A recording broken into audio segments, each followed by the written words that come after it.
สบายดีสบายดีอ้าวมื้อนี้มีเรื่องสิมาเล่าเรื่องไอ้เนาะเขาไข่ไข่หงเนาะใส่สอนดูเรื่องหยังก่อนเรื่องหยังเรื่องหยังเวลาเขาชื่อหยังซื้อเด็กสิเล่าเรื่องไผโต๊ดอเล็กซานโตสเนาะเอาเล่ามาเลยอ่ะมีมื้อหนึงไอ้แซมเราได้มันทับโทรศัพท์เราโทรศัพท์เครื่องนั้นคือไอโฟนอืมประตูเอาไปตายทั้งกลมตายทั้งกลมผู้ชายผู้ชายมันเล่าไปเด้อมันเล่าไปเด้อเล่าแบบตลกแต่นะบ่ต้องตัดต้องผู้ชายตายทั้งกลมเอาไปได้เสียชีวิตลงไปเมื่อวันที่5เดือน6ตายบ่นี่เสียชีวิตนี่มันตายบ่นี่โอ้ชีวิตลงด้วยโทรศัพท์โทรศัพท์ iPhone เนาะ iPhone หยัง iPhone 1.2 ไอ้เจ็ด iPhone 7เนาะดูดเข้าไปที่กลางอกเรา จากนั้นเราก็มีอาการแบบช็อกตายแล้ว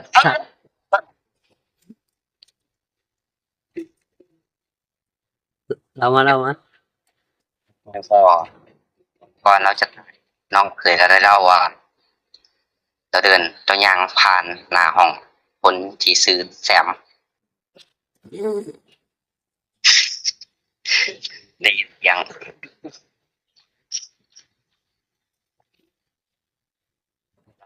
คิดว่าเสียงโฟนมือเข้าน้องสาวเราก็ได้เข้าไปบุกในห้องอืม ในตัวเองนอนความนึกในโอ้ขนลุกเลยนี่โทรศัพท์ตนเองอยู่ขนลุกเลย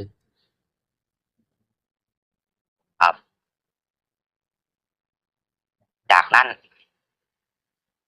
มันไปมือเราก็ได้กางตะกรุด ผ่านไป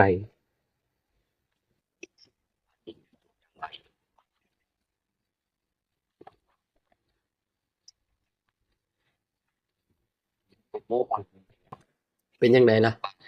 เป็นยังไงบังยังก็คุณครับเอายังไปบังเอาเครื่องโทรทัศน์เสียงโอ้แล้วยังขี่เบิ่งโทรทัศน์อยู่อันนี้ตัวตายเหรอเบิ่งแล้วก็มีโทรศัพท์ไอโฟน7พาร์ทเครื่องหนึ่งขาดแล้วก็นั่งเล่นเพื่อที่จะเอาไปลงนรกน้ำเมืองล้านไงต่อแล้วก็ผ่านไปภายในครึ่งชั่วโมงมีเด็กชายคนหนึ่งที่ชื่อว่าเล็กซานโตสอเล็กซานโตสเป็นคนบราซิลอ่ะอเล็กซานโตสนี่อ่าเป็นกัญชาคนนี้ก็คือโตของโอ้อืมเป็นเรื่องที่น่ากลัวเลยทีเดียวจากตนเองเลยนี่เนาะประสบการณ์ตนเองจริงเลย ไปคนหนาวลุกเลยนี่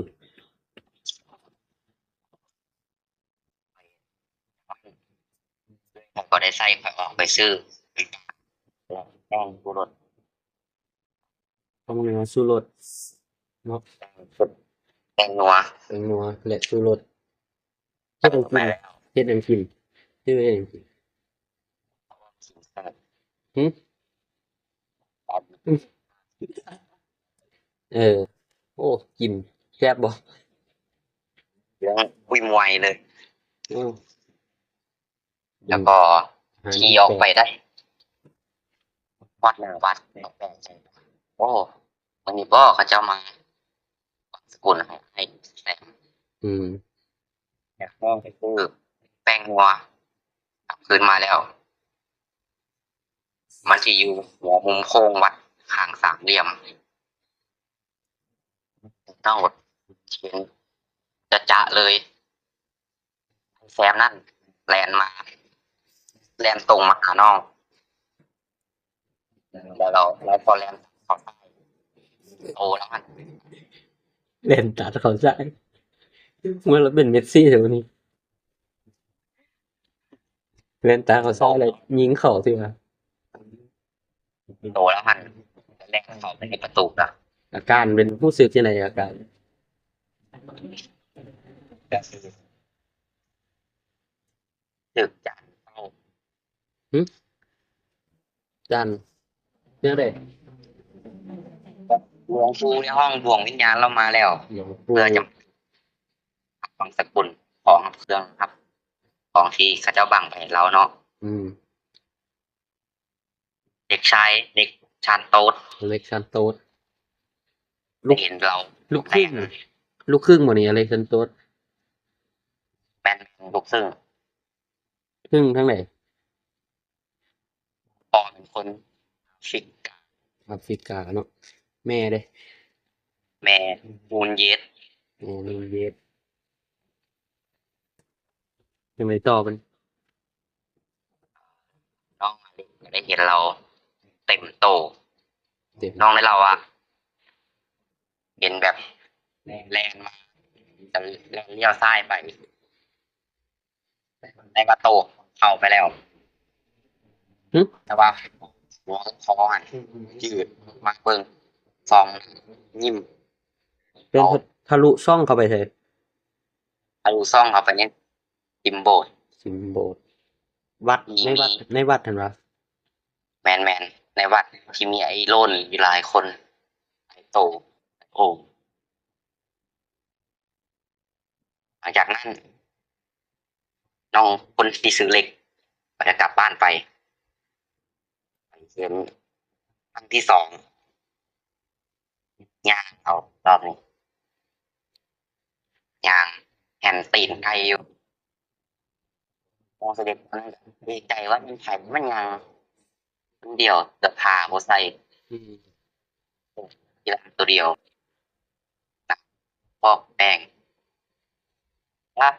แล้วก็ได้คุ้นๆเบิ่งจากข้างๆก็ได้เห็นเป็นร่างเงาคุณ ทางเงาคน แม่นครับร่างเงาคนแต่ว่าขาลอยอย่างปืน ย่างลอยขึ้น อย่างหลวก ไม่รู้อาการ เราก็ได้เห็นนั่นมันคือผู้ใดเราก็ได้ห้องถามไปว่าไปยังมาเนาะหลังจากนั้นเราก็ได้สอบไปที่โรงเลย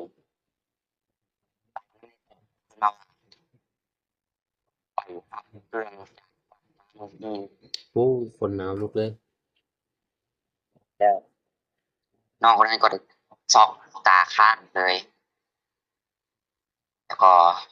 ผ่านไป3 ชั่วโมงหลังจากไปฟื้นอยู่โรงพยาบาลตื่นขึ้นมาก็แบบได้กลับบ้านมาพอได้กลับบ้านมาเจอที่นั่นเลยหนาบ้านเลยแล้วได้ยินเต่าแต่ว่ารอบนี้มีปีก อืมมีปีก 2 มือน กว่า ข้า ขึ้นอย่าง ถูกข้างขวาเป็นตีนซ้ายเป็นปีก ว่ามันตีน นั่นแหละแล้วก็ได้คนมาเด้อกินข้าว ไผห้องกินข้าว แซมผู้ที่เสียชีวิตไป อืม แล้วพอค่อยเป็นคนแรกแล้วก็ได้ส่องและตกตะลึงกับการเห็นผีครั้งแรกของเรา โอ้ พอที่ซื้อมาของใส่เด็ด ท้องไซส์ใจเด็ด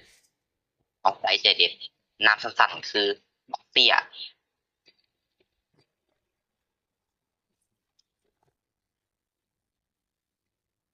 เดี๋ยวอนุญาตขอกินน้ำหนึ่ง